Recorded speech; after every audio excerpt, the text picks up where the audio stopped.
Hello everyone, welcome to my mini blog. বরমাসাই office চলে যাওয়ার পর বিছানাপত্র সব গুছিয়ে নিচ্ছিলাম। এরপর ছাদের থেকে জামা কাপড় এনে সব পাট করে রাখলাম। তারপর টিটু মিঠু এখানে ভীষণ বায়না করে ওদের একদম স্লাইট একটু বিস্কিট দিলাম।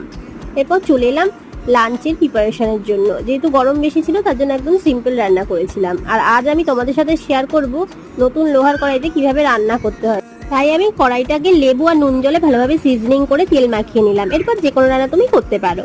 এখানে দেখো ডালে ফোড়ন দিতে গিয়ে কিরকম একটা বিপত্তি হয়ে যাচ্ছিল, তো মনের বেখেয়ালে এটা হয়ে গেছে। নেক্সট টাইম থেকে অবশ্যই আমি খেয়াল রেখে কাজটা করব।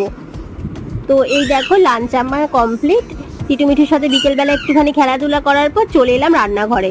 এখানে বরমাসের অফিস থেকে মাছ এনেছিল, সেগুলো পরিষ্কার করে নিলাম। আর স্ন্যাক্সের জন্য বানিয়ে নিচ্ছিলাম লোটে মাছের পকোড়া। আর এরপর চলে এলাম রাতের ডিনারের জন্য রুটি বানাতে। তো ব্লগটা আজকে এখানেই রাখছি। ভালো লাগলে অবশ্যই একটা লাইক করো, আর নতুন বন্ধু হয়ে থাকলে কিন্তু সাবস্ক্রাইব করতে